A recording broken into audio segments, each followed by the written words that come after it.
Hello friends, welcome to வைஹேசுவை kitchen. இன்றைக்கி நம்ம கத்திரிக்காய் தொக்கு எப்படி செய்கிறதுன்னு பார்க்கலாம். அதுக்கு வடை சட்டியில் ஒரு 2 டீஸ்பூன் அளவுக்கு எண்ணெய் சேர்த்துக்கோங்க. ஒரு 7லேருந்து 8 வரமிளகா சேர்த்துக்குங்க. இதை எண்ணெயில் நல்லா வதக்கி விடுங்க. மிளகா பார்த்திங்கன்னா நல்லா பொரிஞ்சு வந்துடும். உங்கள் காரத்துக்கு ஏற்ற மாதிரி சேர்த்துக்கோங்க.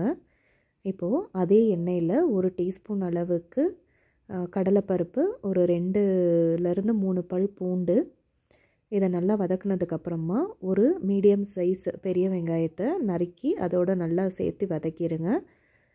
வெங்காயம் பார்த்திங்கன்னா கொஞ்சம் வதங்கினா போதும். அது கூடவே ஒரு டீஸ்பூன் அளவுக்கு உளுந்தம் பருப்பு சேர்த்துருக்கேன்.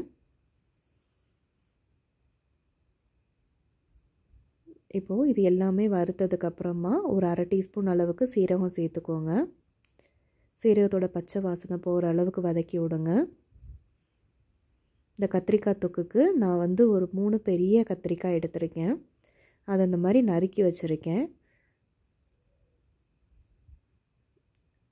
இப்போது இதை நல்லா பரட்டி விட்டுட்டு அதுக்கு தேவையான அளவு உப்பு போட்டுங்க. இப்போ பாருங்கள், நம்ம கத்திரிக்காய் வதங்கிருச்சு. ஸோ இந்த கத்திரிக்காய் தொக்கு பார்த்திங்கன்னா சுடு சாதம், சப்பாத்தி, இட்லி, தோசை எல்லாத்துக்குமே ரொம்ப நல்லாயிருக்கும்.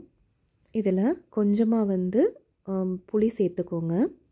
இப்போது இது எல்லாம் நல்லா வதங்கினதுக்கப்புறம் இதை நம்ம மிக்ஸி ஜாரில் போட்டு அரைச்சிக்கலாம். இதை நல்லா ஆறுனதுக்கப்புறமா அரைச்சி எடுங்க. நான் கொஞ்சம் சூடாகவே போட்டுட்டேன். இந்த மாதிரி கத்திரிக்காய் தொக்கு செய்யும்போது கத்திரிக்காய் பிடிக்காதவங்களுமே சாப்பிடுவாங்க. கத்திரிக்காயில் நிறையா இரும்பு சத்து இருக்குது. இப்போ நம்ம வதக்கி வச்ச வரமிளகாயை போட்டுக்கலாம். இப்போது இதை நல்லா அரைச்சி எடுத்துடலாம். இப்போது அதே கடாயில் ஒரு 2 டீஸ்பூன் அளவுக்கு எண்ணெய் சேர்த்துட்டு அதை தாளித்து எடுக்க வேண்டியதான். இப்போ கடுகு, சீரகம், உளுந்து, கருவேப்பிலை எல்லாத்தையும் போட்டு அதெல்லாம் நல்லா பொரிஞ்சதுக்கப்புறமா ஒரு பெரிய வெங்காயம் நறுக்கி வச்சதை அதையும் சேர்த்து நல்லா வதக்கிடலாம். ஸோ வெங்காயம் கண்ணாடி பதமாக வதங்கினா போதும். அரை டீஸ்பூன் மஞ்சள் தூள் சேர்த்துக்கலாம். இப்போது நம்ம அரைச்சி வச்சுருக்க கத்திரிக்காய் தொக்கை எடுத்து இதில் சேர்த்து விட்டுடலாம். இதோட பக்குவம் பார்த்திங்கன்னா நல்லா வதங்கினதுக்கப்புறம் இந்த கத்திரிக்காய் தொக்கு சட்டியில் ஒட்டாமல் நல்லா பரண்டு வரும்.